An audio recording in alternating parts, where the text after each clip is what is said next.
ॐ नमः सिद्धेभ्यः। ॐ नमः सिद्धेभ्यः। ॐ नमः सिद्धेभ्यः। नमो अरिहन्ताय, नमो सिद्धाणं, नमो आयर्याणं, नमो वज्झायाणं, नमो लोये सर्वसाहुणं। मङ्गलं भगवान् वीरो, मङ्गलं गौतमो गणी, मङ्गलं कुन्दकुन्दाद्यो, जैनधर्मोऽस्तु मङ्गलम्।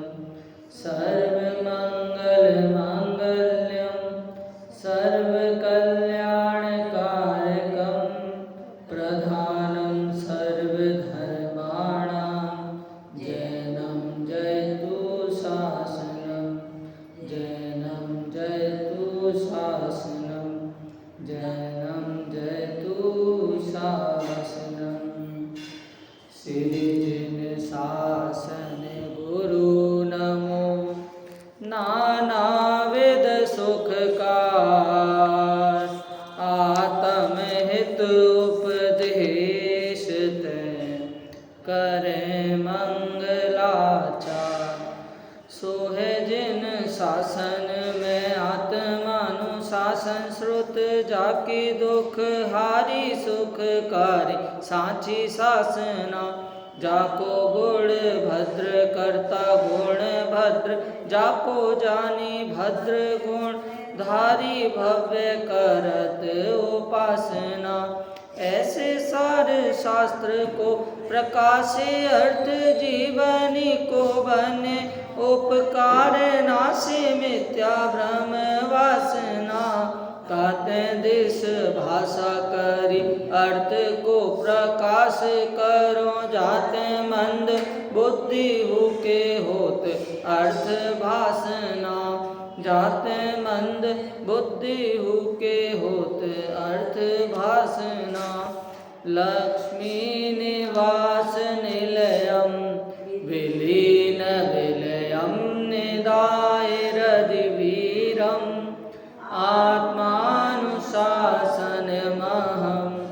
वक्षे मोक्षाय भव्यानां।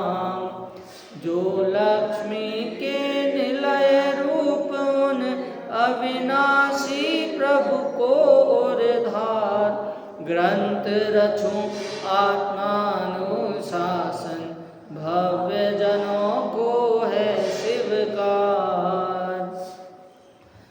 आत्मानुशासन ग्रंथ में अपनी प्रवचन की श्रृंखला में अभी एक काफ़ी बोला जाए तो बहुत सेंसिटिव टॉपिक चल रहा है। क्या टॉपिक है वो, क्या विषय है कि एक प्रकार से बोला कि सबसे पहले तो ये प्रश्न है कि मोक्ष में कौन नहीं जा सकता। मोक्ष किसे प्राप्त पर्याय में नहीं हो सकता। कौन सी पर्याय में मोक्ष प्राप्त नहीं हो सकता, पुरुष या स्त्री? जवाब आता है स्त्री पर्याय में मोक्ष की प्राप्ति नहीं हो सकती। अब यहाँ पर एक और ये बात है कि जो मोक्ष प्राप्ति का प्रयत्न नहीं कर रहा है तो उसे भी पुरुष में नहीं गिना है जैन शासन में। गुरुदेव श्री के प्रवचन अभी तो हालांकि कोई नहीं आया था, तो अभी मैंने खुद ने मोबाइल में लगा के सुने, तो उनमें यही बात आई थी कि जो आत्म आराधना कर रहा है वो तो राम, और जो आत्म आराधना से विमुख है वो हराम। जो मोक्ष के मार्ग पर चल रहा है, जो एकमात्र अपने चैतन्य अखंड आत्मा को जान रहा है, वो तो भैया पुरुष है। और जो इसके विपरीत कार्य संसार में लगा है तो उसे नपुंसक की संज्ञा देते हैं। ऐसा गुरुदेव श्री के प्रवचन में आया और उन्होंने भी ये कहा कि ये मैं शास्त्रों के माध्यम से ऐसी बातें यहाँ पर कह रहा हूँ। अभी एक टॉपिक इसमें आगे चलेंगे, अपन बात करेंगे तो इसमें आएगा मन की नपुंसकता। उसको क्यों नपुंसक कहा, ये जानने के लिए तो अपन को एक बार जिनवाड़ी को पढ़ना पड़ेगा, उसका श्लोक पढ़ना पड़ेगा, उसका अर्थ देखना पड़ेगा। परंतु बात यहाँ पर क्या है, एक चुटकुला याद आता है, मैंने उसमें पेपर में पढ़ा या कहीं ना कहीं देखा कि बच्चा अपने पिता से पूछता है कि पिताजी मर्द क्या होता है। तो पिताजी बोलते हैं जो घर के लिए कमाता है, काम वगैरह करता है, जिसकी घर पे चलती है, मैं वो मर्द होता है। तो बच्चा जवाब में कहता है अच्छा पापा मैं बड़े होके मम्मी की तरह मर्द बनूंगा। क्या मतलब, क्या कि सारा खर्चा सारा काम तो वो कर रही है, तो इसलिए हम उसे मर्द संज्ञा वहाँ पर जान रहे हैं। तो पुरुष भी क्या कि जो मोक्ष के लिए अग्रसर हो रहा है, पुरुषार्थी हो रहा है, उसको हम पुरुष कहेंगे। और इसके अलावा चाहे जितने भी संसार में उलझे हुए जीव हैं उसे हम नपुंसक की संज्ञा यहाँ पर देंगे। उसमें कोई गलत नहीं कह रहे हैं, क्योंकि वास्तविक पुरुषार्थ तो मोक्ष के अनुगामी जो जीव हैं वो कर रहे हैं, ऐसा समझना।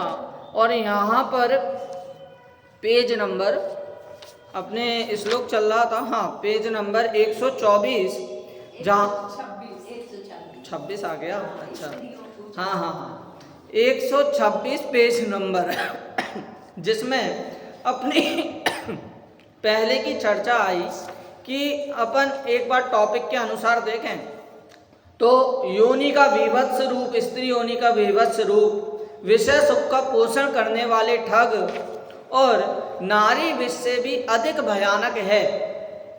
इसलिए अपन ने इतने टॉपिकों को अपन ने पार कर लिया, इतने विषय को समझा, लेकिन समझने में क्या आया, कल भी बोला कि अगर नारी शब्द आ रहा है तो उसमें मुख्य रूप से राग को लेना, कि राग है वही सबसे खतरनाक जहर है, सबसे भयानक जहर है। और यदि राग चढ़ गया तो राग अगर डसा, वो मोक्ष मार्ग प्रकाशक में टोडरमल जी ने लिखा है कि यदि एक बार सांप डसता है तो एक भव का बिगाड़ होता है, लेकिन ये जो गृहस्थ मिथ्यात्व का यदि एक बार सर्प ने डस लिया तो इससे भव खराब होंगे, भव बिगड़ेंगे। तो ये मानकर चलना चाहिए कि जितने भी राग के पोषक तत्व हैं वो सबसे ज़्यादा भयानक जहर हैं, सबसे ज़्यादा ठगी हैं। ठग कहा है इसमें, महाठग कहा है, कुकवियों को भी महाठग कहा है। जितनी भी संसार में गलत रीति भी चल रही है संसार की अपेक्षा, तो अच्छे लोगों की मौनता को गलत चीज में गिना है। क्यों? क्योंकि उनके सामने वो गलत चीजें हो रही हैं। और जबकि अपने ग्रंथों में तो शुरू में ही एकदम चेतावनी समझो या कुछ और समझो, सलाह समझो, कि कह देते हैं कि जिसको भी सुख की प्राप्ति करनी है वही इस ग्रंथ को पढ़ना, अन्यथा किसी से जबरदस्ती नहीं है। जबरदस्त बात है लेकिन जबरदस्ती नहीं है, हैं? अब 6 डाला में भी अपन ने, वो तो पंक्ति फेमस है, कौन सी पंक्ति, कि सुख प्राप्ति हेतु, सुख प्राप्ति हेतु नहीं, मतलब सुख की प्राप्ति अगर जिसे करनी है, जो जीव दुखी है वही इस बात को सुने, वही इस बात को पढ़े। हाँ, ताई सुनो भवि मन थिर आन, जो चाहो अपनो कल्याण, मोह महामद पियो अनादि, भूल आपको भरमत बादी। अनेक शास्त्रों में, अनेक ग्रंथों में तो अपन बात करते हैं, अपन ने सुना है, अपन ने पढ़ा है, अध्ययन किया है, परंतु क्षयोपशम मोक्ष मार्ग के लिए कार्यकारी नहीं कहा है। कि कितना क्षयोपम है, कितने शास्त्रों का अध्ययन किया है। वहाँ पर तो कार्यकारी अपनी आत्मा को कहा है, स्वयं को कहा है, आत्मदृष्टि को कहा है। देखिए संसार में भी यही रीति है, संसार से अलग चलते हैं मुनिराज, इसलिए उनकी वृत्ति अलौकिक वृत्ति कहलाती है। तो संसार में क्या मानते हैं कि कोई एक बहू है, वो आटे से, मैदे से या रवा से वो 10 आइटम बना ले, 15 आइटम बना ले, तो उसको क्या मानते हैं, अरे बहुत बढ़िया, बहुत अच्छा, क्या अच्छा आता है इसको, मतलब गृहस्थी के काम बढ़िया आते हैं, तो कोई भी दिक्कत नहीं है। लेकिन उसी आटे की मात्र एक बहू है जो आटे से मात्र रोटी बना सकती है, तो उसको अपन कैसे कि ठीक है रोटी आती है। जो ज़्यादा सामान, ज़्यादा आइटम बना लेता है उसके लिए तो प्रभुत्व बना आ रहा है, और जो कम बना रहा है उसी से उसके लिए नॉर्मल चीज़ है, सामान्य बात है। परंतु वास्तविकता क्या है, धर्म तो वही है जो अनेकता में से एक में लाए।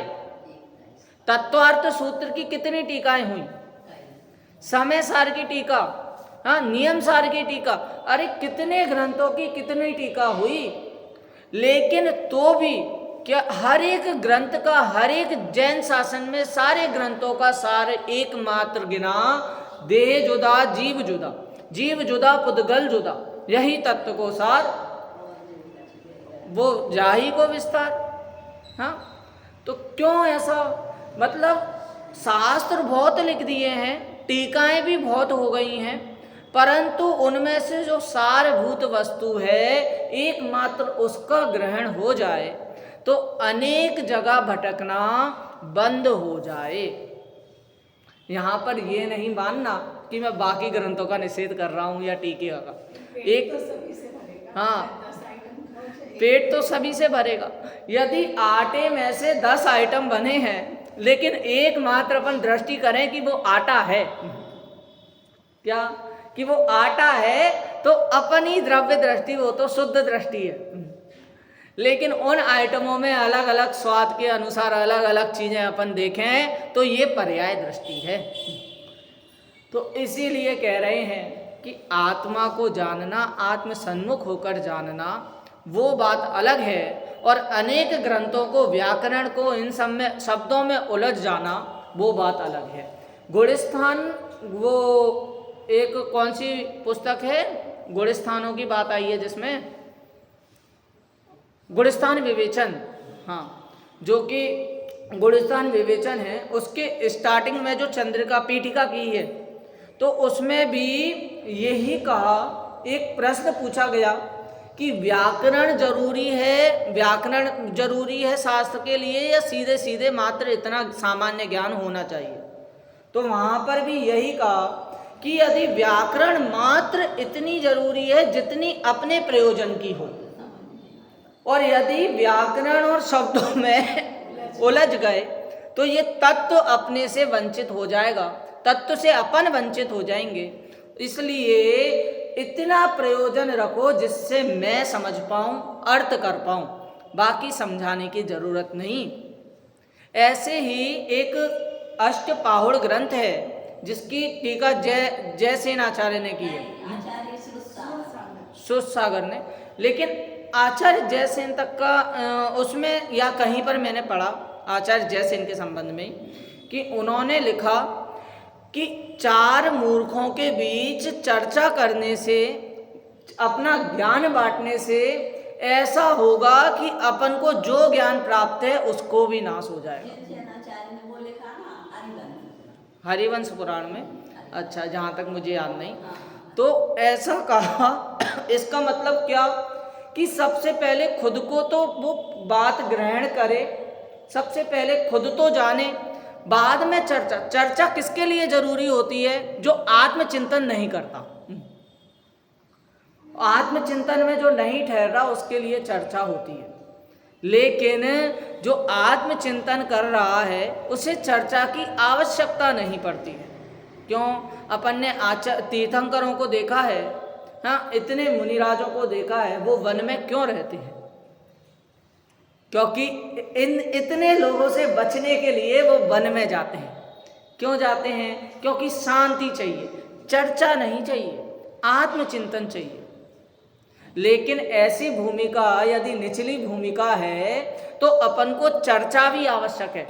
भाई साहब, यदि इन सब चीज़ों को नहीं समझा तो अपन ने निश्चय व्यवहार नहीं समझा। हाँ, यदि निचली भूमिका में है तो चर्चा भी आवश्यक है, क्योंकि चर्चा के बिना चर्या पॉसिबल नहीं होती। अपन किसी भी, आपने संसार में भी यही है ना कि सबसे पहले शादी के लिए तो लड़की देखने जाते हैं, लड़की से पहले चर्चा करेंगे उसके घर वालों से, फिर बाद में वो पॉसिबिलिटीज़ होंगी कि अपन शादी की करें या नहीं करें। तो सबसे पहले चर्चा भी जरूरी है निचली भूमिका में, फिर बाद में उसी से चर्या होगी, उसी से अपना चारित्र होगा। इस कारण हर एक बात को ध्यान में रखते हुए, लक्ष्य में लेते हुए जिनवाणी में सारी बातें स्पष्ट रूप से लिख दी जाती है। वो बुद्धि के अनुसार है कि अपन क्या ग्रहण करते हैं और क्या नहीं करते हैं। तो वो तो अभ्यास से ही, निरंतर अभ्यास से ही संभव होता है। अपन यहाँ पर सभी, हाँ भाई, समझने नहीं चाहते, जो हाँ, क्या लोक में भी यही है कि भाई साहब, आप यदि समझा रहे हो किसी मूर्ख को और वो समझना ही नहीं चाहता, तो आप लाख प्रयास कर लो, लाख प्रयत्न कर लो, तो आप नहीं समझा पाओगे। हाँ, वो बोलते हैं, एक वाक्य आता है जी, आदमी समझता वही है जो वो समझना चाहता है, सुनता वही है जो वो सुनना चाहता है। हाँ, आप पुलिस वाले पे चले जाओ, यदि गलती से उसने किसी गलत इंसान को पकड़ लिया पुलिस वाले ने, तो वो डंडे मार मार के उससे वही बुलवाना चाहेगा कि जो वो सुनना चाहेगा। हैं? यदि वो बोल रहा है मैंने ये नहीं किया, मैंने अपराध नहीं किया, चीख के, चिल्ला के, पैर पकड़ के, हाथ जोड़ के बोल रहा है, लेकिन पुलिस वाला बोलेगा नहीं, तो मेरे को क्या सुनना है कि हाँ मैंने किया है। तो यही लोक की रीति है। तो इसलिए जो व्यक्ति में समझने की जिज्ञासा है, जो वास्तव में समझना चाहता है, वही हमारा साधर्मी है। जो धर्मी में साथ दे वो साधर्मी है। तो उन साधर्मियों को ही समझाएं, चर्चा करें, तब जाकर अपना जो अध्ययन है, अपना जो धर्म के प्रति रुचि है, तब जाकर तो वो सार्थक है। एक बार अपन यहाँ पर पुस्तक में आते हैं, जिनवाणी में आते हैं, और स्त्रियों को चंद्रमा की उपमा देना उचित नहीं है, यहाँ तक ये भी कह दिया है। मतलब उस समय गाना नहीं बना था, चांद सा रोशन चेहरा, लेकिन तो भी आचार्य देव के सामने ऐसी प्रवृत्तियां देखने को आई, संसार में ऐसी रीतियां चलती रहती थीं, तो वो शुरू से ही दे रहे हैं उपमा। शुरू से ही ऐसी उपमा चली आ रही है, चंद्रमा की उपमा। कैसी उपमा है? हाँ, और उसको देना क्यों गलत है ऐसी चंद्रमा की उपमा को, यहाँ पर इस श्लोक में उसकी चर्चा की गई है। एक बार अपन श्लोक पढ़ते हैं, मालिनी श्लोक है। तब युवति शरीरे सर्वदोषैक पात्रे रतिर्मृत मयूखाद्यर्थ साधर्म्यतश्चेत् ननु शुचिषु शुभेषु प्रीतिरेष्वेव साध्वी मदन मधुमदान्धे प्रायशः को विवेकः। सर्वदोष के घर इस नारी तन में यदि तुझको अनुराग, चंद्र आदि सम सुंदर तालक तुझको होता है अतिराग। तब तो शुचि शुभ इन पदार्थ से करना है अति प्रीति भला, किंतु मदन मधु से मदांध को होती यह न विवेक कला। बताइए क्या कहा कि चंद्रमा अपने आप में अंदर से भी शीतल है, बाहर से भी शीतल है। एक बात पता होगी, आयुर्वेद की उसमें आता है कि चंद्र किरण से काफ़ी औषधियाँ भी बनाई जाती हैं। ऐसी चंद्रमा की किरण होती है, इतनी स्वच्छ होती है, शीतल होती है। और भी चीज़ें कि जब सर्दियों का टाइम रहता है, समय रहता है, तब जहाँ पर वो चंद्रमा की किरण यदि तालाब में पड़ती है, नदी में पड़ती है, तो वो उसको स्वच्छ कर देती है, शुद्ध करती है। ऐसी शुद्ध चंद्रमा के उसमें यदि ऐसे शरीर की तुलना की जाए तो कहाँ तक उचित। जो शरीर दुर्गंध में है, जो शरीर अनेक ऐसे पदार्थों से भरा पड़ा है, अरे भाई साहब, जिसे अपन पसंद करते हैं, जिन हीरो हीरोइन के पोस्टर छपते हैं, अगर कोई व्यक्ति कहे कि मेरे फेवरेट हीरो या मेरी फेवरेट हीरोइन वो है, तो वो भी उस रूप में किसी ना किसी रूप में मांस सेवन कर रहा है। कैसे कर रहा है? उसे पसंद क्या आ रहा है? ऊपर की चमड़ी तो पसंद आ रही है। अगर उसको भी फाड़ के निकाला जाए तो किसी जीव में कुछ अंतर नहीं है, किसी के भी शरीर में कोई भी अंतर नहीं है, सब बराबर से हैं। और अपनी देह में करें, अपनी देह में कर, हाँ, यही मांस वो उस किस में आता है? ये बनारसी दास जी, उन्होंने नाटक समय सार में कहा। हाँ तो मतलब बताइए, अपन सोचते हैं, अगर वहाँ पर भी सोचें कि मैं तो एकदम वेजिटेरियन हूँ, आजकल वेजिटेरियन भी शब्द हट गया, वीगन आ गया, वीगन।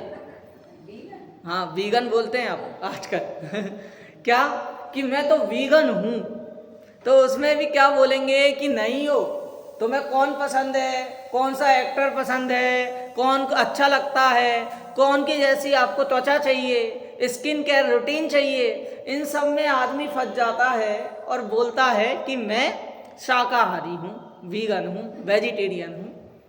तो उसको ये बताना पड़ेगा, अरे अभी भी तुम पूर्ण रूप से शाकाहारी नहीं बने हो। क्यों? क्योंकि तुम्हें पसंद क्या आ रहा है? किसी का चमड़ा ही पसंद आ रहा है। और ऐसे चमड़े को काय की उपमा दें, चांद की उपमा दें, तो ये तो एकदम वैसी न्याय उचित नहीं ठहरता। ये तो न्याय विरुद्ध बात हो गई कि कहाँ चंद्रमा जो अंतरंग से भी शीतल है, बाहर से भी शीतलता झलका रहा है, परंतु आजकल तो जीव जैसा बाहर में दिखाई दे रहा है, क्या पता वो वैसा अंतरंग से है भी या नहीं भी। ऐसा एक थॉट मैंने पढ़ा था कि उसमें दशहरा के समय आया था कि रावण के 10 मुख यदि थे तो वो सामने थे,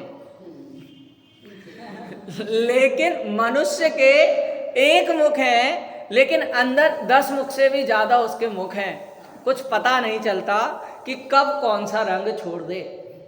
होली के समय भी आजकल ऐसे थॉट आते हैं कि रंग बदलने वालों को रंगों का त्योहार।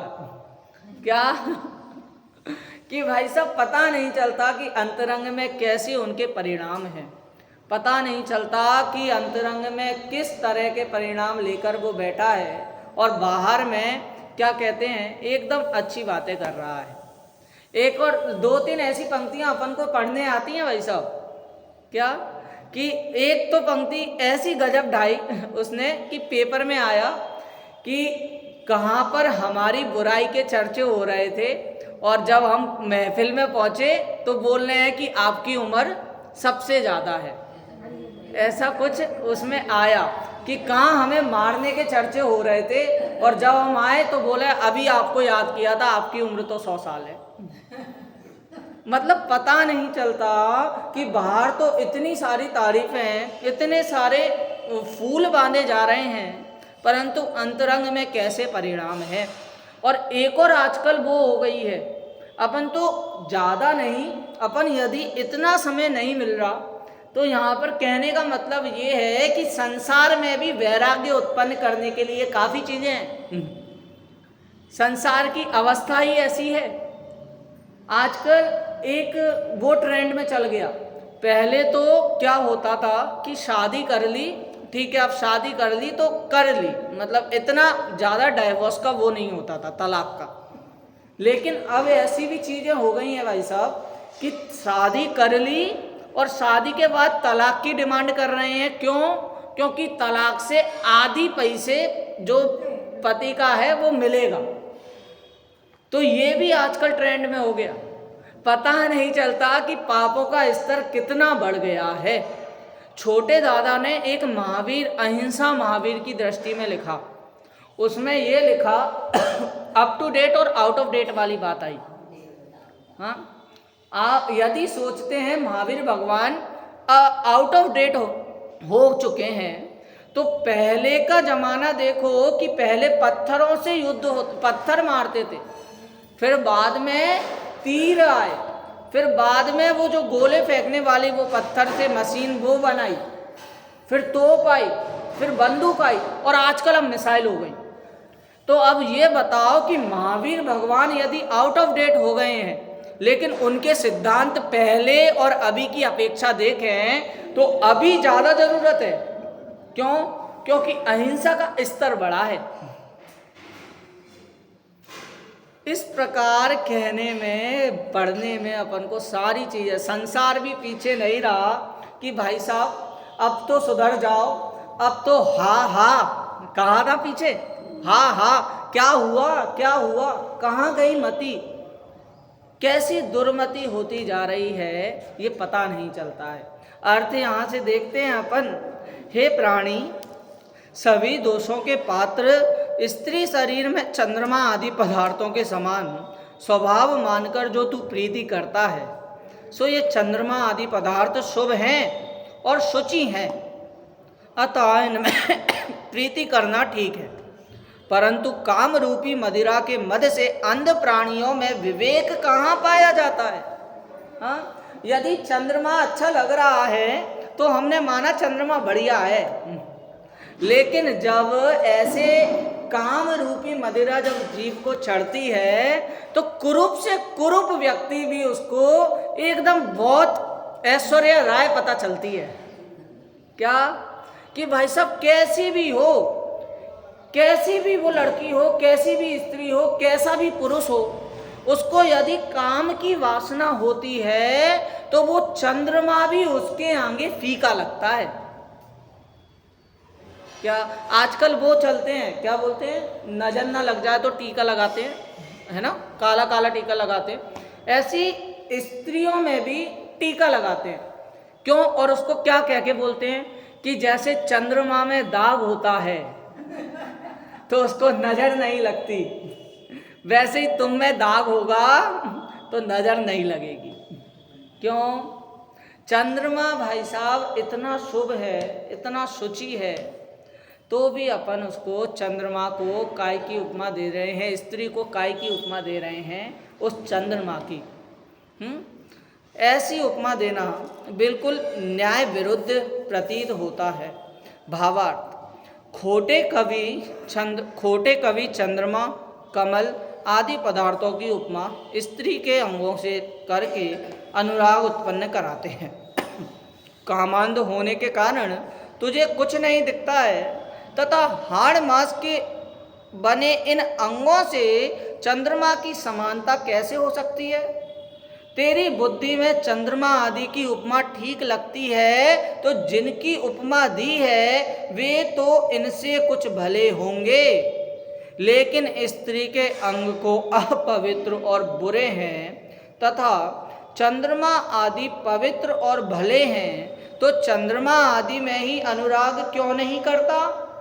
परंतु जैसे कीड़ा विष्ठा में रति मानता है, वैसे तू स्त्री के अंगों में रति मानता है। कामांध को भले बुरे का विवेक नहीं होता, इसलिए कामांधपना मिटाकर विवेकी होना योग्य है।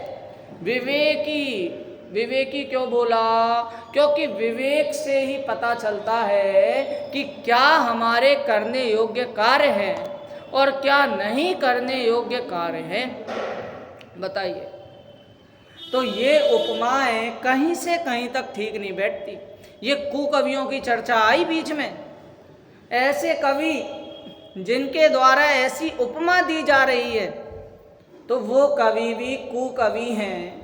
उनके बहकावे में ना आकर क्या करना कि जैसा जो स्वरूप है, चंद्रमा जैसा है, नदी जैसी है, झील जैसी है, उसे उस रूप जानना और स्त्री को स्त्री रूप जानना, ये विवेक से ही उत्पन्न हो सकता है। और अब तो आगे और खतरनाक बात कह दी कि मन को नपुंसकता की संज्ञा दे दी। क्या कि जिस प्रकार अपन ने संसार में सुना है, भाई साहब मैं तो सोच ही रहा था, भाई साहब मैंने आने की सोची तो थी पर आ नहीं पाया।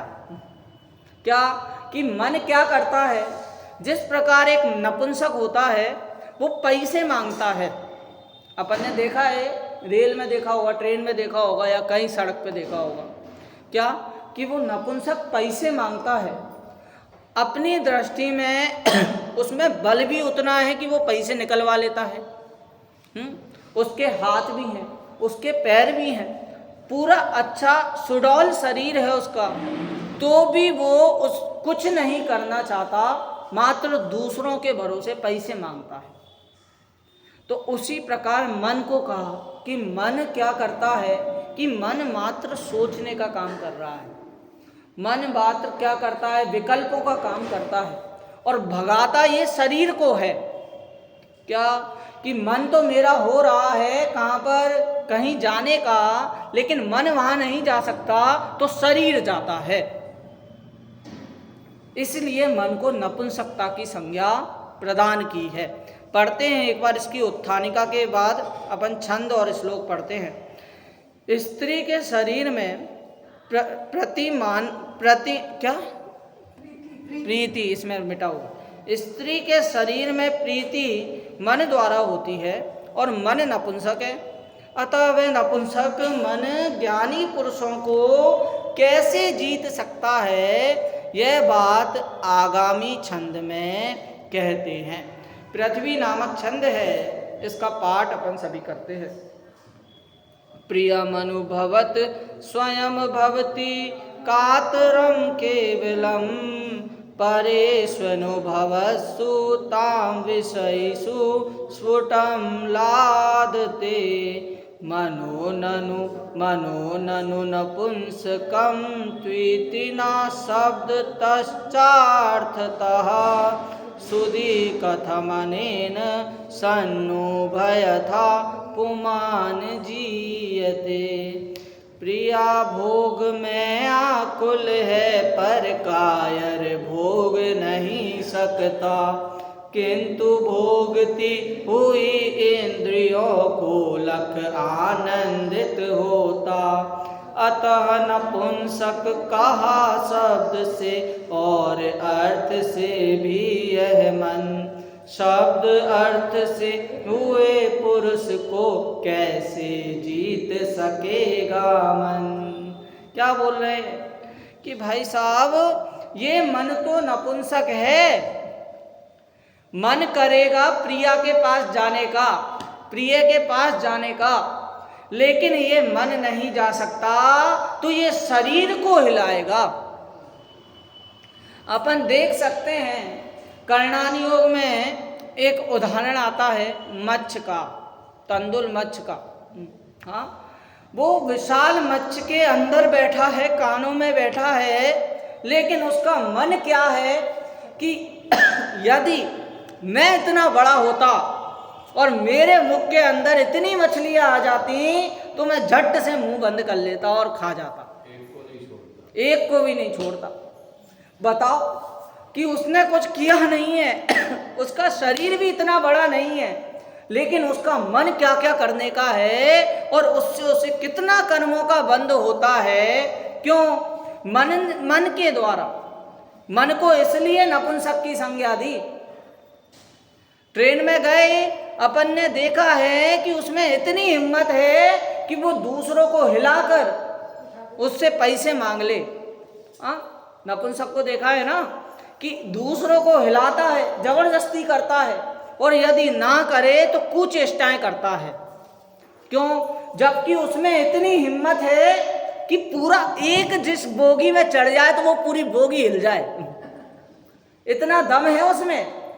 लेकिन अपन और भी चीजें देखते हैं कि जो छोटी छोटी चीज़ें बेचने आते हैं, जिनके हाथ पैर बिल्कुल ही कमज़ोर हैं शरीर से, लेकिन तो भी वो मेहनत कर रहे हैं, तो अपन क्या कहते हैं, इस नपुंसक से अच्छा तो ये व्यक्ति है जो मेहनत कर रहा है, जबकि हाथ पैर उसके भी हैं, दोनों के हाथ पैर हैं, उसमें भी दम है, नपुंसक में ज़्यादा दम दिखती है, तो भी वो शरीर से कुछ काम नहीं करना चाहते, मात्र मांग कर खाना चाहते हैं। क्यों? व्यक्ति भी बहुत ऐसा है कि उसको पता लग जाए कि इनसे क्या दुआएं मिलती हैं, ये जो बोलते हैं वो सच होता है, ऐसी मिथ्या मान्यताएं फैली हुई हैं, तो इसलिए मनुष्य भी उसको बुलाता है, उससे बोलता है कि कुछ अच्छा बोल दो, हैं? तो उसके बोलने से कुछ नहीं होता। ऐसी मिथ्या मान्यताओं के कारण ही वो नपुंसक भी फल फूल रहा है और उसकी कुचेष्टाएं भी बढ़ती जा रही हैं। तो ज्ञानी जीव को अच्छे से पता है कि ये मन बहुत बुरी अवस्था में ले जाता है।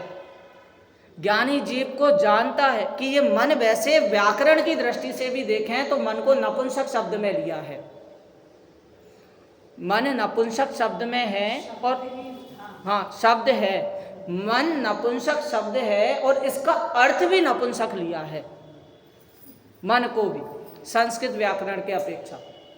तो एक बार अपन इसका अर्थ एक बार देखते हैं और इस पर चर्चा कर देंगे। स्त्री अर्थ, स्त्री को भोगते समय मन तो कायर बना रहता है, क्योंकि वह उसे भोग नहीं सकता, परंतु जब स्पर्शन आदि इंद्रियां स्त्रियों को भोगती हैं तब यह मात्र हर्ष करता है। इसलिए यह मन केवल शब्द से ही नहीं अपितु अर्थ से भी नपुंसक ही है। लेकिन भली बुद्धि के धारक ज्ञानी शब्द और अर्थ दोनों से पुरुष लिंग है, अतः ये इस मन द्वारा कैसे जीते जा सकते हैं, अर्थात नहीं जीते जा सकते। मन चाहता है कि मैं कहीं भी जाऊं, मुझे सुख ही सुख मिले, अनेक भोग सामग्री को भोगना चाहता है। आचार्य कल्प पंडित टोडरमल जी ने मोक्ष मार्ग प्रकाशक में भी इसका बात कही कि मन ऐसा गड्ढा है कि इसमें संसार की समस्त भोग सामग्री भर दो तो भी इसके सामने वो कंकड़ की भांति प्रतीत हो।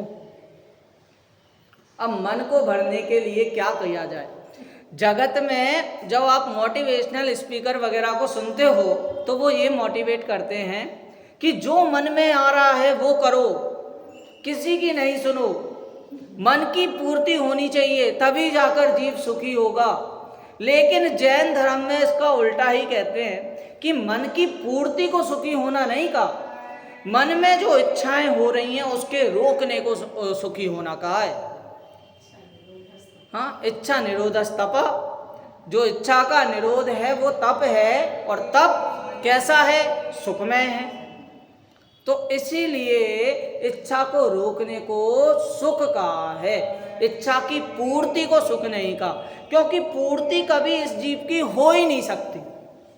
आप ही अपन ने देखा ही है कि बचपन में अपन को क्या चाहिए था, मात्र 2 पहिए वाली गाड़ी लेके दे दो, छोटी वाली खिलौने की, या 4 पहिए वाली गाड़ी लेके दे दो, हाँ 3 पहिए वाली, तो अपन को सुखी हो जाते थे उस समय।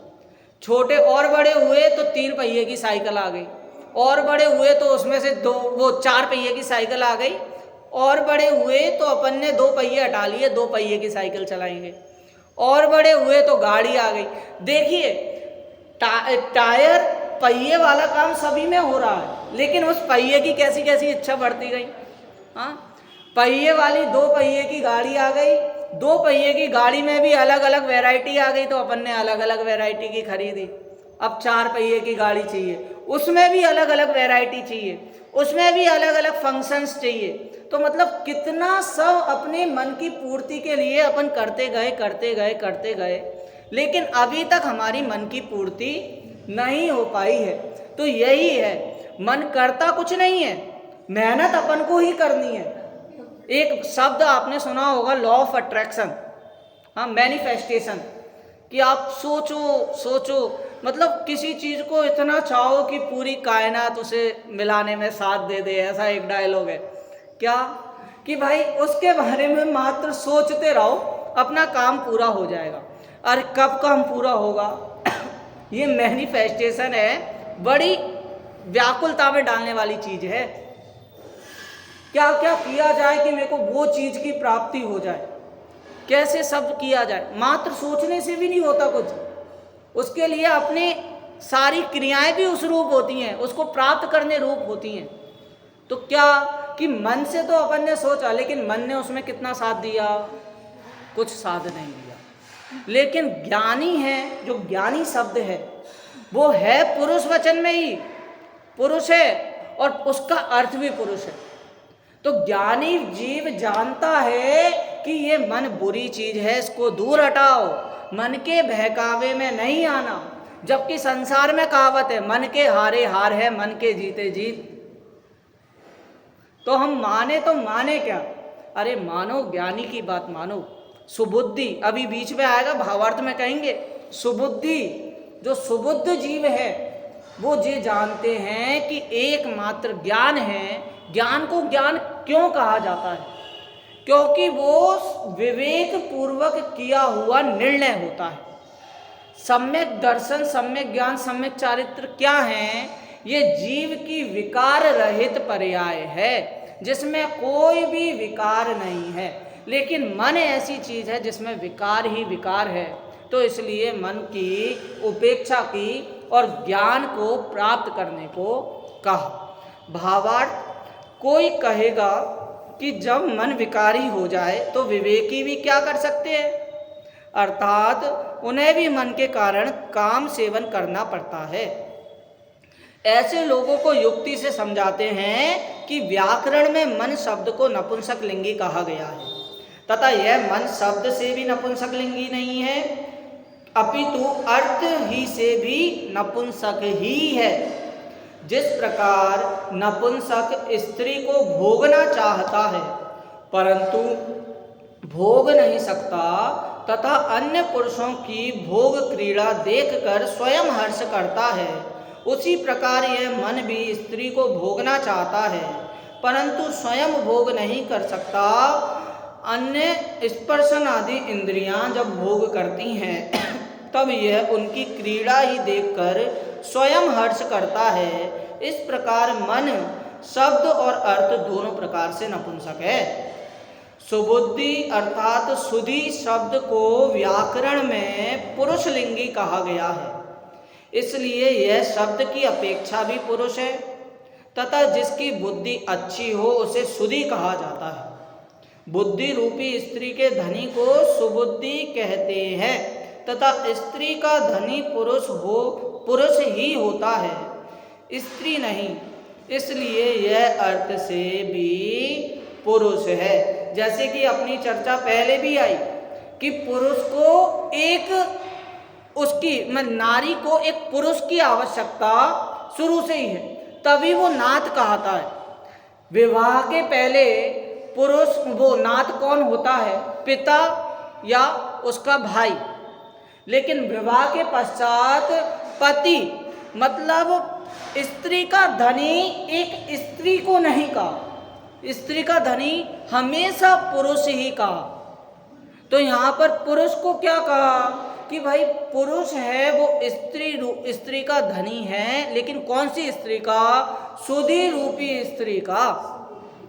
ऐसी सुध वो पंक्तियां भी आती है ना, सुध बुध खोई रही है, मिथ्यामति छाए रही है। यदि सुधि नहीं है तो मिथ्यामति का धनी कोई नहीं होना चाहता, लेकिन इसलिए कहा कि सुधि रूपी स्त्री का धनी पुरुष को होना चाहिए। मन नपुंसक है तो मन से नाता तोड़ना ही चाहिए। आगे क्या कहा? अतः पुरुषार्थ करने वाला सुधि पुरुष नपुंसक मन से नहीं हार सकता। नपुंसक मन इस सुधि पुरुष को कैसे जीत सकता है? इसलिए मन को बलवान मानकर अपने को पुरुषार्थ नहीं छोड़ देना चाहिए। पुरुषार्थ करके मन के विकारों का अभाव करना ही योग्य है। देखिए, ये ग्रंथ में जितने भी श्लोक आ रहे हैं ना, वो एक सूत्रात्मक शैली से आ रहे हैं। जिनवाणी पूरी अगर लिखी गई है तो वो सूत्रों में लिखी गई है। सूत्र अर्थात धागे, एक धागे से पिरोई गई है। तो ये जो आ रहा है इसमें अभी पुरुषार्थ की बात आई, तो क्या पुरुषार्थ करे? षट खंडागम का पाठ करे, गंधस्थी महाभाष्य ढूंढ के लाए, इन सब का ऐसा पुरुषार्थ नहीं कहा। पुरुषार्थ कहा तप को पुरुषार्थ कहा। और यदि आगे के श्लोक का अगर अपन विषय देखें तो उसमें भी ये कहा कि तप की श्रेष्ठता, क्योंकि पुरुषार्थ तप को कहा है और इसकी श्रेष्ठता क्या है जब ये जानेंगे तब तो ये पुरुषार्थ अपन कर पाएंगे। इसीलिए अपन को पुरुषार्थ करने को कहा। किसको पुरुषार्थ करने को कहा, अब ये भी बात आती है। इसमें पुरुष का कहा है, तो मात्र पुरुष को पुरुषार्थ करना है क्या?